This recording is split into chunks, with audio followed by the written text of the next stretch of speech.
Assalamualaikum warahmatullahi wabarakatuh.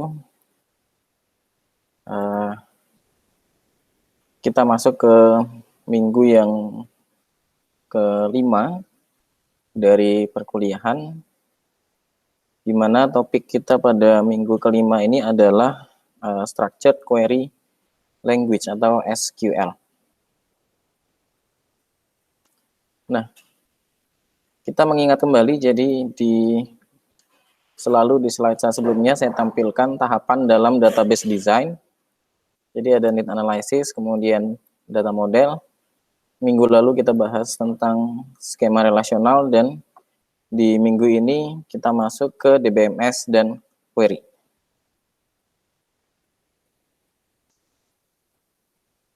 Nah, sekilas tentang SQL, jadi dibacanya SQL, singkatan dari Structured Query Language. SQL digunakan untuk berkomunikasi dengan database. Jadi bahasa ini bahasa yang standar untuk berkomunikasi dengan database, dan ini sudah distandarkan oleh ANSI atau American National Standard Institute.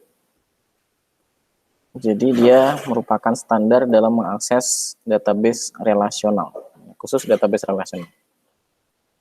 SQL statement are used to perform tasks such as update data on database or retrieve data from a database. Some common relational database management system that use SQL. Jadi beberapa DBMS yang menggunakan SQL antara lain Oracle, Sysbase, Microsoft SQL Server, Access, Ingress, Postgre, MySQL, dan sebagainya. Although most database system use SQL, most of them also have their own additional proprietary. Jadi, secara umum, bentuk SQL dari berbagai macam DBMS ini mirip, hanya mungkin ada sedikit perbedaan tergantung dari publisher atau perusahaan yang membuat DBMS-nya. Jadi, standard commands, select, insert, update, delete, create, drop, can be used to accomplish almost everything that one needs to do with a database. Jadi, sintaks umum itu sama, hanya mungkin beberapa sintaks spesifik yang berbeda untuk masing-masing dari DBMS yang ada. Nah, jadi SQL itu standar untuk kita mengakses apapun dari database. Jadi kita mau nanya apapun ke database, misalnya gini ya, dia tetap minta pertanyaan itu harus dalam bentuk SQL.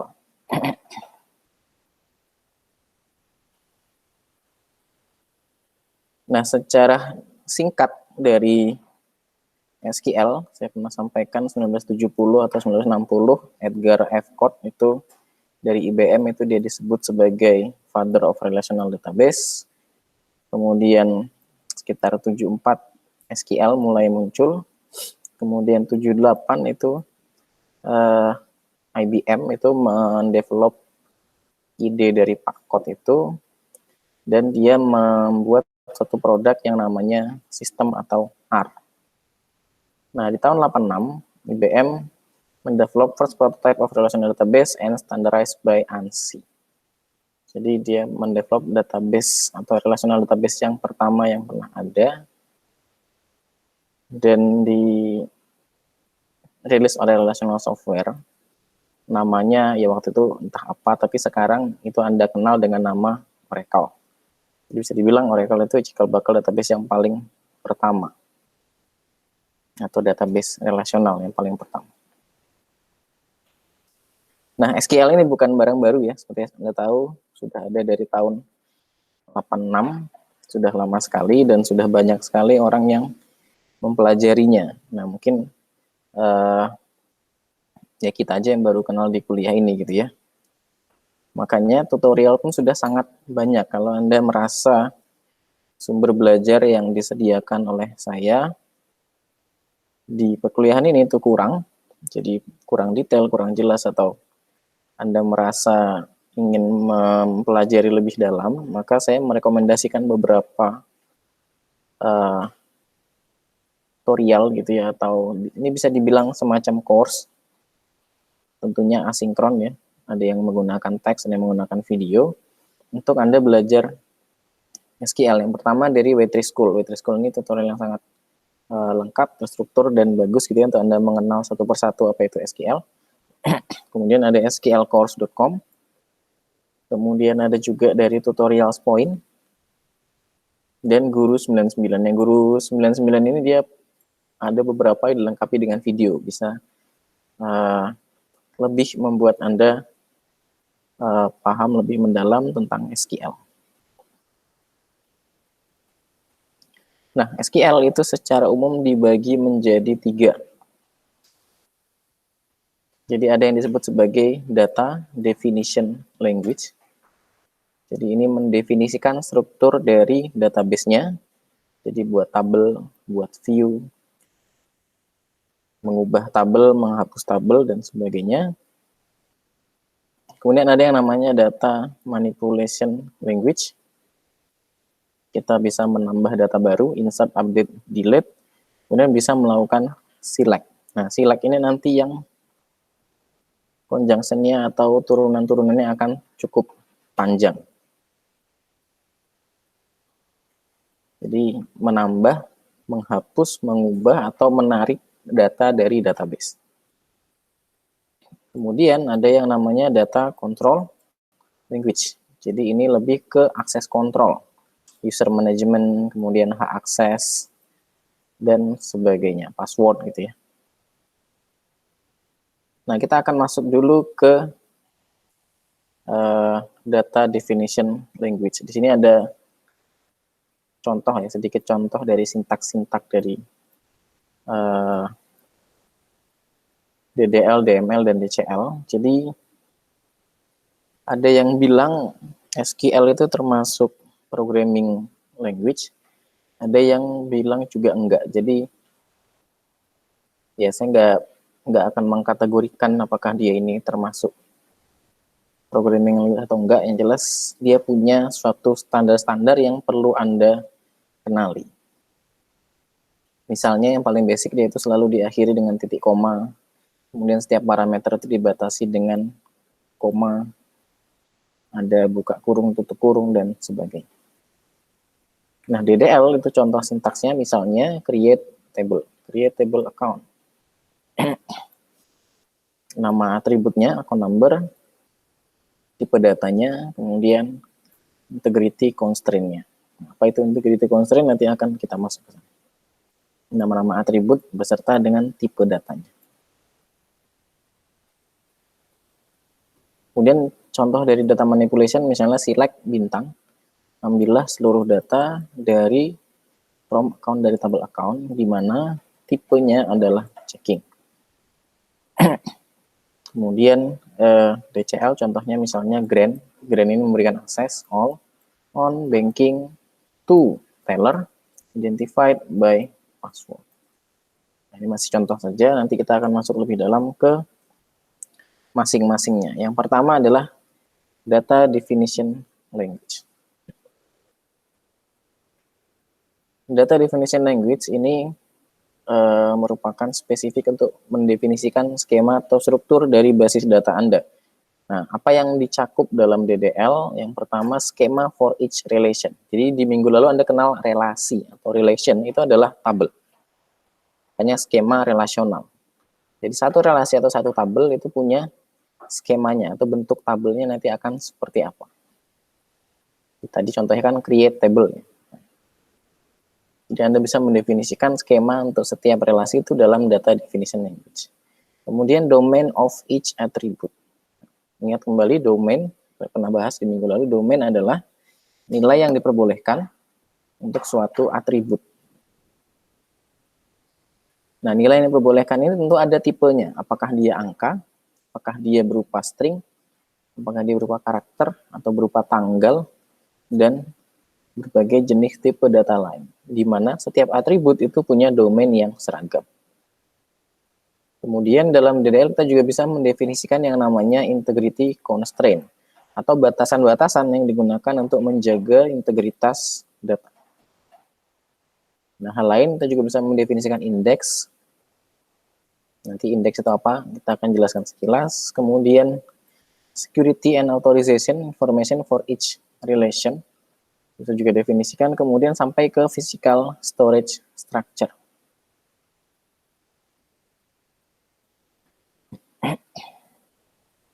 Nah, kita masuk dulu ke domain. Apa itu domain? Anda tentunya juga dapat kuliah algoritma dan pemrograman ya. Di sana ada tipe data. Nah, tipe data itu ya hampir mirip dengan yang ada di basis data ini atau di DBMS ya. Jadi tipe data dalam ini kasusnya MySQL yang dikenali oleh MySQL. Itu ada beberapa yang akan saya bahas satu persatu. Yang pertama ada char atau karakter. Kemudian formatnya adalah char dalam kurung n, di mana n ini adalah panjang dari char yang Anda tentukan. Jadi char adalah fixed length karakter string with user specified length. Jadi karakter yang panjangnya itu ditentukan oleh user. Kemudian ada namanya varchar, variabel char. Formatnya adalah varchar n. Varchar adalah variabel length karakter with user specified maximum length n. Nah, apa bedanya char dengan varchar? Anda perhatikan tadi, char itu user specified length, sedangkan varchar user specified maximum length. Nah, ini di sini dicontohkan bedanya char dan varchar. Nanti ngaruhnya ini ke memori. Jadi kalau penggunaan yang paling umum digunakan itu varchar. Saya pikir di DBMS apapun selama dia itu relational database, itu pasti yang digunakan varchar. Dengan berbagai bentuk, ada varchar 2, ada varchar 3. Tipe-tipenya lah. Tapi kalau di MySQL umumnya ya varchar begitu saja. Nah, contoh gini, kita punya data, itu DU. Kalau kita simpan dengan tipe char, maka yang panjangnya 10, maka dia akan menempati memori 10 byte. Walaupun yang terisi hanya 2 karakter atau 2 byte. Kemudian dunia 5. Di char, karena set tadi, fixed length, user specified length, maka dia selalu akan menempati 10 byte sesuai dengan alokasi yang diberikan. Kalau diberikan 100, maka dia akan tetap menempati 100 byte. Nah, bedanya dengan varchar, varchar itu menempatinya sesuai data yang disimpan. Makanya tadi ada maksimum length. Jadi dia length-nya itu, panjangnya itu variabel length. Kalau hanya DU, maka dia hanya menempati 2 byte. Sisanya dikosongkan bisa untuk data yang lain. Jadi dia tidak menempati memori yang tidak digunakan, hanya menggunakan memori yang digunakan. Itu char dan varchar. Kemudian ada lagi integer. Integer itu standar ya, bilangan bulat. Bilangan bulat ini terdiri dari ada medium integer, ada small integer, ada tiny integer. Ini bedanya adalah di nilai maksimumnya. Maksimumnya sampai angka berapa. Kemudian ada yang namanya numerik. Numerik P, D. Nah, numerik P, D ini formatnya ya. Itu adalah a fixed point number with user specified precision. Jadi mau berapa angka di belakang koma. The number consists of P digit plus sign and D digit ya, decimal point. Jadi P ini adalah plus sign-nya berapa, kemudian D ini adalah decimal point. Berapa angka di belakang koma. Contoh, kita definisikan tipe datanya adalah numerik 3.1, berarti satu angka desimal, 3 angka di depan. Nah, ini misalnya kita punya angka 44,5, maka masih bisa disimpan. 444,5 masih bisa disimpan. 0,32 ini mungkin tidak disimpan secara eksak. Akan dipotong di sini. Kenapa? Karena desimal poinnya hanya 1. Selanjutnya setelah numerik ada yang namanya real. Real ini bilangan real ya, atau bilangan yang berkoma. Nah, real ini ada yang tipenya real, ada yang tipenya double precision. Ini dia tergantung tadi berapa jumlah angka di belakang koma yang mau kita olah. Nah, ini nanti tergantung pada datanya. Data seperti apa yang akan kita olah. Nah, definisinya adalah floating point and double precision floating point number with machine dependent precision. Jadi presisinya itu tetap bergantung kepada bagaimana komputer menghitungnya. Ada bedanya kalau Anda mau eksplorasi lagi. Kemudian ada float, mungkin Anda kenal juga float di Alpro ya. Float sepanjang n, floating point number with precision at least n digit. Ini kita bisa tentukan berapa presisinya.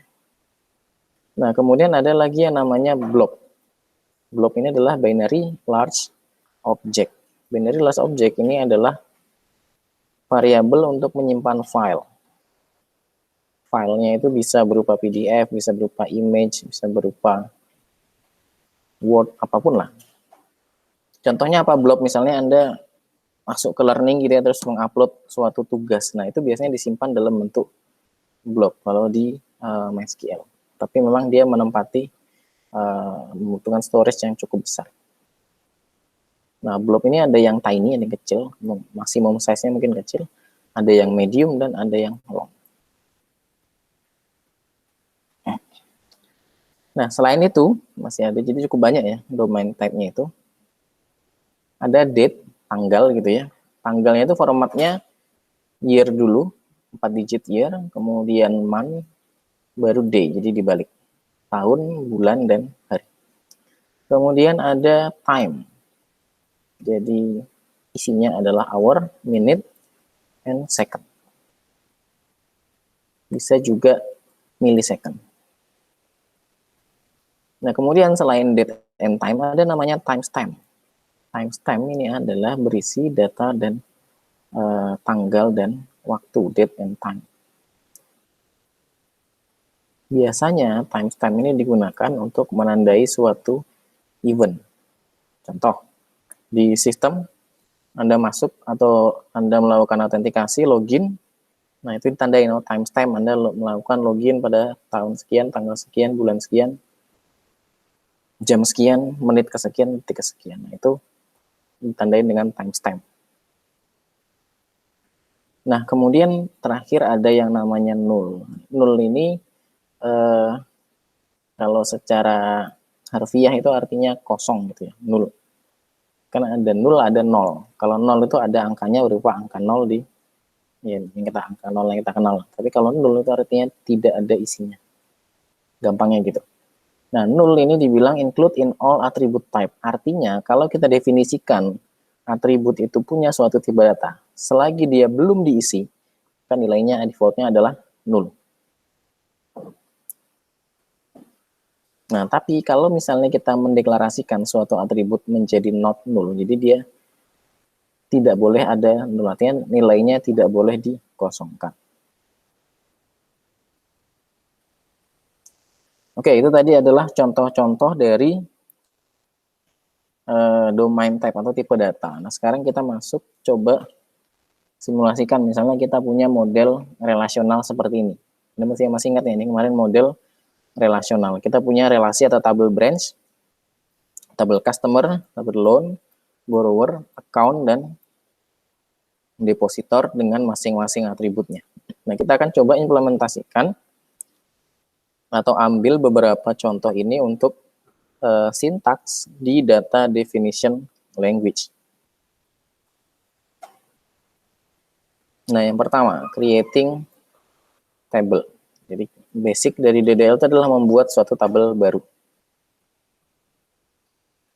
Nah, create table, formatnya adalah create table, R, buka kurung, diikuti dengan atribut pertama, kemudian domainnya, dibatasi dengan koma. Atribut kedua, domainnya, koma, sampai dengan atribut ke N, dan domain dari atribut ke N ini tadi. Kemudian dibatasi dengan koma, bisa buka kurung untuk integrity constraint. Nah, apa itu integrity constraint? Nanti kita masuk ke situ. Nah, bisa jadi beberapa integrity constraint 1 sampai ke K, kemudian ditutup lagi dan diakhiri dengan titik koma. Nah, di mana R tadi adalah nama tabelnya, A itu adalah nama atributnya, dan D adalah tipe data atau domainnya tadi. Apakah dia integer, apakah dia varchar, apakah dia date, apakah dia timestamp, apakah dia end time, dan sebagainya. Nah, contoh. Tadi kan kita punya model relasional branch. Isinya adalah branch name, yang jadi primary key, kemudian branch, city, dan asset. Nah, kita harus tahu kira-kira data ini diisi dengan nilai apa, sehingga kita bisa menentukan tipe data atau domainnya. Contoh, creatable branch. Branch name, nama cabang gitu ya, tentunya kita pakai varchar, kira-kira karakter itu ya. Panjangnya ditentukan maksimal 15, kemudian dia not null, karena dia primary key tidak boleh kosong. Kemudian branch city, itu varchar dengan panjang maksimal sebanyak 30. Selanjutnya aset, ya, mungkin aset ini berupa nilai gitu ya, angka, itu ditentukan integer. Nah, jadi 3 atribut ini kita yang menentukan, Anda yang menentukan sendiri apa tipe data yang cocok atau yang sesuai untuk masing-masing atributnya. Kemudian ditentukan primary key adalah branch name. Ini tadi integrity constraint-nya. Nah, apa itu integrity constraint dalam kita membuat tabel? Integrity constraint yang pertama adalah not null. Seperti yang saya jelaskan tadi, pada defaultnya, atribut sebelum dia diisi nilai apapun, nilainya adalah null atau kosong. Nah, kita bisa memprevent atau mencegah atribut ini diisi dengan nilai kosong dengan cara mendefinisikan bahwa atributnya not null. Caranya tadi seperti di slide sebelumnya. Jadi, branch name varchar not null. Kemudian yang kedua adalah primary key. Anda sudah tahu apa itu primary key. Nah, ini adalah cara untuk nge-setnya. Jadi, setelah kita selesai mendefinisikan semua atribut, kita bisa tuliskan primary key adalah apa. Nah, primary key ini bisa lebih dari satu ya. Primary key ini tidak harus hanya satu. Jadi, misalnya primary key di branch name dan branch city. Jadi, saya primary key dalam kurung branch name, branch city. Itu bisa saja. Kemudian integrity constraint yang ketiga adalah check dalam kurung P. P ini adalah suatu kondisi yang harus ditaati oleh semua tuple. Ingat tuple itu adalah record atau semua data. Nah, definisinya tadi kan apa sebenarnya integrity constraint? Constraint itu kan artinya batasan. Integrity artinya integritas. Jadi integrity constraint adalah batasan-batasan atau constraint yang ditetapkan untuk menjaga integritas data. Dalam mengembangkan database, yang paling penting adalah data Anda itu valid dan benar. Nah, untuk mendukung itu ada beberapa hal yang bisa Anda lakukan tadi, supaya nilainya tidak kosong, kemudian nge-set primary key-nya yang mana, sehingga dipastikan setiap record itu berbeda. Kemudian ada check. Nah, contoh dari check itu misalnya gini, tadi kan ada tabel branch-nya. Jadi kita create tabel branch, kemudian ada branch name varchar 15, branch city varchar 30, dan aset ini berupa integer. Declare check aset must positive number. Jadi jumlah asetnya itu harus nilai atau angka integer yang positif. Kenapa? Karena bilangan min kan juga integer kan, min 1 gitu. Tapi kan dalam hal ini data aset nggak mungkin min. Nah, sehingga kita bisa tambahkan cek dalam kurung aset lebih besar sama dengan 0. Jadi asetnya itu minimal 0, paling besar berapapun selama dia masih positif number atau di atas 0. Nah, itu fungsi dari cek. Nah, cek ini bisa macam-macam ya. Nanti kondisi-kondisinya Anda bisa sesuaikan dengan kebutuhan database yang dikembangkan. Nah, selanjutnya integrity constraint yang lain adalah foreign key. Ini di beberapa kelas praktikum saya sudah jelaskan apa itu foreign key. Jadi di dalam kita mendefinisikan model relasional itu kan ada primary key, kemudian ada foreign key. Nah, foreign key ini adalah primary key yang ditarik ke tabel yang lain sebagai referensi. Contoh di sini, Tadi ada relational customer, kemudian ada loan, dan ada borrower. Di mana customer itu primary key-nya adalah customer name. Kemudian loan itu primary key-nya adalah loan number. Nah, kemudian borrower ini adalah relasi antar customer dan loan. Jadi customer borrow loan secara many to many, sehingga borrower dibuat relasi baru. Ingat lagi aturannya ya, yang meliputi primary key dari customer dan primary key dari loan. Nah, sehingga customer name yang ada di borrower ini harus customer name yang ada di tabel customer. Loan number yang ada di tabel borrower juga harus loan number yang ada di tabel loan. Tidak boleh dari yang tidak ada di sini. Itu perlunya kita menetapkan foreign key. Nah, make borrower table which describe relationship customer and loan. Nah, kita coba create table borrower, customer name varchar 30, kemudian loan number, isinya number, panjangnya 8. Jadi dia punya dua atribut kan ya. Nah, kemudian primary key-nya, karena dia dua-duanya underscore, berarti dua-duanya adalah primary key. Primary key dalam kolom customer name dan loan number. Kemudian foreign key, customer name, reference. Jadi customer name pada tabel borrower-nya adalah foreign key yang merujuk kepada tabel customer di kolom customer name. Jadi nama kolomnya mungkin sama, ini kan beda tabel. Kemudian foreign key lagi, loan number, itu merefer ke tabel loan. Jadi untuk referensinya Anda bisa menyebutkan nama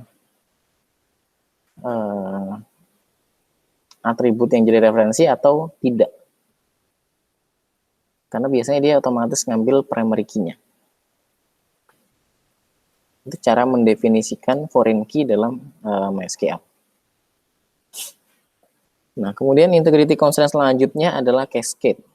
Cascade ini misalnya gini, tadi kan borrower itu foreign key-nya ke customer. Artinya semua data customer name yang ada di tabel borrower itu merupakan customer yang ada di tabel customer. Kalau misalnya seorang customer itu tidak lagi menjadi nasabah di situ, otomatis dia juga tidak punya pinjaman atau borrower di tempat itu. Sehingga ketika data master dihapus, maka seluruh data lainnya yang berkaitan juga harus dihapus. Ketika data master diupdate, maka seluruh data lain yang berkaitan juga harus diupdate.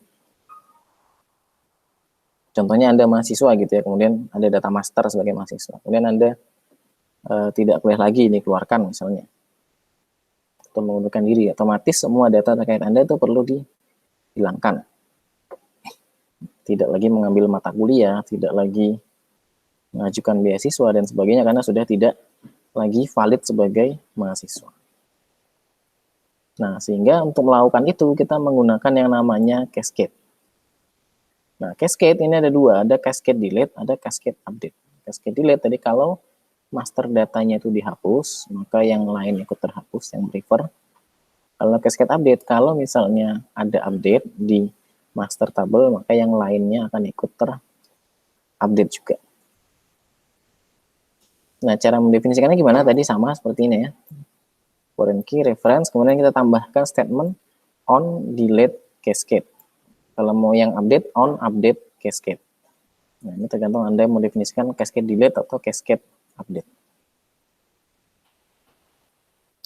Nah, kemudian setelah integrity constraint dan membuat tabel, ada perintah untuk mengubah atau mengalter suatu tabel.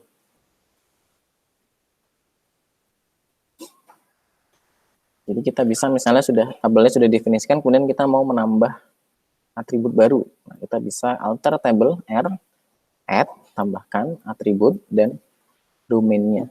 Alter table borrower, add, borrow date misalnya, tipenya adalah date.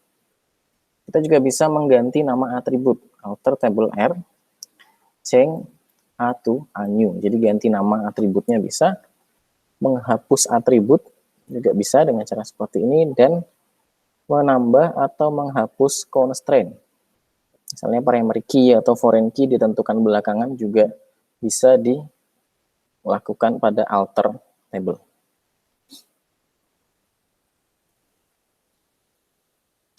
Kemudian ada yang namanya default value. Apa itu default value? Saat kita mendeklar suatu atribut, kita bisa menambahkan nilai default. Artinya kalau defaultnya itu nilainya itu tidak didefinisikan, maka dia akan diisikan dengan default. Misalnya berarti kalau tidak diisi, maka akan diisi dengan 000, sehingga datanya tidak null. Tapi bisa juga kita defaultnya adalah null juga bisa. Jadi ini ya nilai basicnya.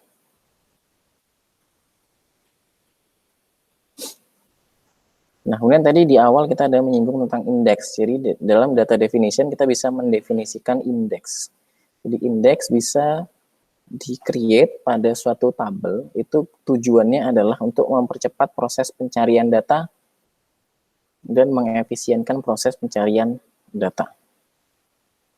Nah, user itu tidak bisa melihat indeksnya. Indeksnya itu hanya semacam tabel bayangan gitu, dia tidak ditampilkan ke user. Dia hanya mempercepat proses pencarian. Indeks itu semacam katalog gitu lah ya. Jadi kalau Anda masuk ke perpustakaan, bukunya ada ribuan, kemudian ada katalognya. Anda mau baca buku tentang basis data, berarti Anda spesifik dulu cari buku tentang komputer gitu, kemudian masuk ke topik basis data. Nah, nanti sama, jadi indeks itu nanti dia akan mendefinisikan tabel itu dengan suatu atributnya, dibagi-bagi, misalnya yang Batam mana, yang Karimun mana, branch-nya. Nah, kemudian di link ke record itu, sehingga ketika dia mencari, dia akan langsung hanya di kumpulan record itu saja tanpa mencari keseluruhan tabel. Nah, hanya saja indeks ini juga tidak diterapkan untuk semua kondisi tabel. Nah, ini perintah-perintahnya. Jadi make single index, create index, branch index on account dalam kurung branch name. Nah, jadi kita bisa pilih tabel apa, di kolom apa kita mau pasang indeksnya. Ini bisa juga make unique index, create unique index, branch index on account dalam kurung branch name. Bisa juga indeksnya komposit. Komposit artinya ada lebih dari satu atribut yang digunakan untuk mengindeks tabel itu. Kemudian implicit index ini biasanya secara otomatis sudah dibuat sama database-nya untuk membantu pencarian. Kemudian untuk menghapus indeks kita bisa pakai drop index. Nah, kapan kita menggunakan indeks dan kapan tidak? Ketika kita pakai atau memanage data yang masih kecil, hanya ratusan saja gitu, atau hanya beberapa data, itu tidak perlu pakai indeks. Juga kalau data itu sering diupdate atau sering diinsert, maka itu tidak perlu ditambahkan indeks. Kenapa? Karena itu bisa memakan cost dari processing. Jadi kalau misalnya tabelnya itu dinamis, sering berubah, maka kan indeks ini akan ulang lagi untuk mendata mana sih isi datanya gitu. Kalau Anda punya bikin katalog untuk perpustakaan, tapi bukunya ini berubah-ubah terus, ada buku baru terus, ada buku yang di-discard, diganti lagi bukunya, kan tentu Anda tidak punya kepastian apakah buku ini masih ada atau tidak. Nah, sama indeks juga gitu. Jadi ketika datanya sering dihapus, sering diubah, dan sebagainya, maka tidak perlu ditambahkan indeks. Kemudian indeks juga tidak digunakan pada kolom, ya kan pilihnya kolom ya, kolom yang punya banyak nilai nol, yang sering nol gitu ya. Kemudian kolom yang juga sering diubah, itu tidak diindeks.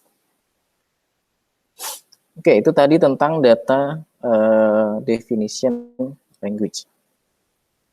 Kita lanjut ke DML atau data manipulation language. Data manipulation ini biasanya ada dua bagian ya. Bagian pertama adalah masalah CRUD.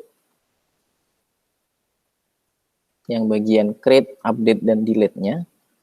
Kemudian R-nya ini kan artinya read. Nah, read ini nanti masuk ke bagian select. Itu akan kita bahas di minggu depan.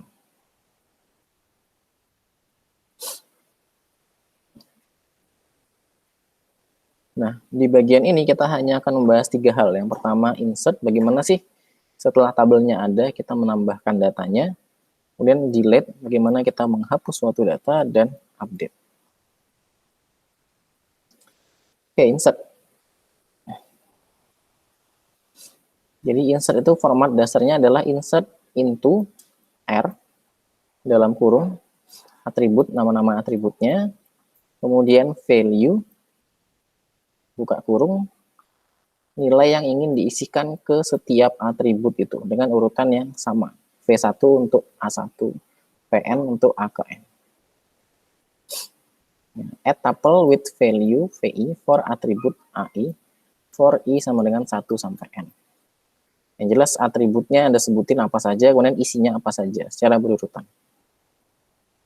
Nah, kalau if you adding value for all column of the table, kalau misalnya data yang tambahkan itu untuk semua kolom pada tabel, maka itu tidak perlu disebutkan nama-nama atributnya, karena lumayan capek ngetik. Nah, jadi bisa langsung insert into R, tanpa disebutkan nama atributnya, langsung value. Nah, tapi ini punya syarat bahwasannya value-nya ini adalah include semua nilai yang ada di tabel itu dan urutannya harus benar. Jadi contoh gini misalnya, contohnya nih, di bawah, two sample below have a same result. Jadi dua contoh ini punya hasil yang sama.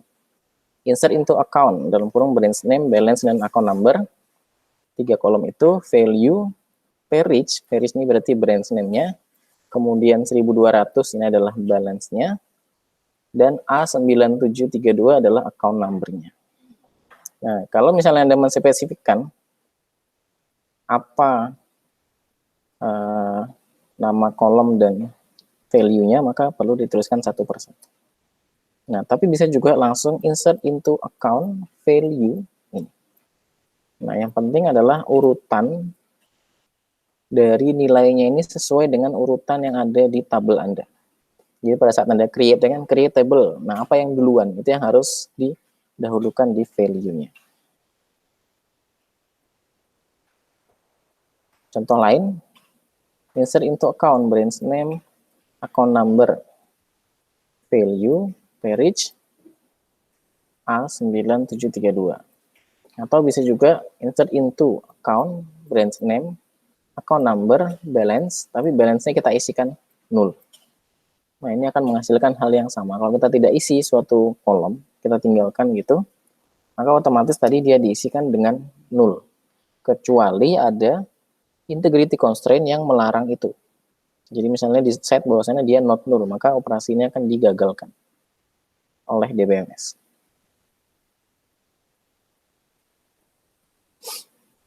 Nah, kemudian setelah insert itu adalah delete. Formatnya delete from nama tabel, kemudian where suatu kondisi. Nah, ini kita mendelete spesifik tuple atau record tertentu dari tabel yang memenuhi kondisi tertentu, kondisi apapun. Contoh, remove all tuple in account table. Hapuslah semua tuple pada tabel akun yang branch name-nya adalah pairage. Maka delete from account where branch name pairage. Nah, bagaimana kalau kita hanya melakukan delete from account tanpa ada where? Maka operasi ini akan menghapus semua data yang ada di tabel account. Maka Anda perlu berhati-hati dengan sintaks delete ini. Kalau salah ya kehapus semuanya. Oke, tadi ada insert, delete, kemudian ini adalah update. Nah, update itu untuk mengubah atau memodify specific value of tuple. Kita ngubah data, kan update itu kan pembaruan, update. Nah, misalnya update R, set atribut sama dengan expression. Jadi kita ngeset nilai dari atribut apa. Update-nya juga bisa ditambahkan ekspresi matematik gitu ya. Where kondisi tertentu. Contoh, pay interest rate 5% for account which have balance more than 1,000. Jadi bayarlah bunga tabungan misalnya untuk semua akun yang sudah punya saldo di atas $1.000. Nah, maka kita bisa set update account, update lah table account, set buatlah balance-nya itu sama dengan balance dikali 1,05. Nah, ini mendefinisikan 5% tadi. Di mana? Nah, kondisinya tadi kan kondisinya hanya yang punya saldo atau balance di atas 1.000. Atau kita bisa langsung kan pakai rumus gitu ya. Kalau langsung juga bisa. Update account set balance sama dengan 100.000 di mana balance-nya di atas 1.000. Bisa juga seperti itu. Nah, contoh, pay interest 6% untuk akun yang punya saldo 1.000 atau 5% untuk saldo yang di bawahnya. Nah, maka perintahnya kita set dikali dengan 1,06 kalau di atas 1.000 atau 10.000 ya. Nah, kemudian kita kali 1,05 kalau dia kurang dari 10.000.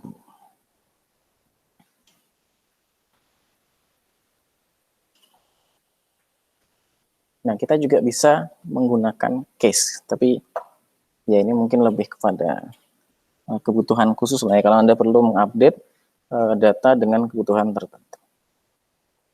Oke, itu mungkin pemaparan awal untuk data definition dan data manipulation di dalam structure query language. Jika ada pertanyaan, silakan Anda hubungi saya atau tulis di forum yang ada di dalamnya. Terima kasih. Assalamualaikum warahmatullahi wabarakatuh.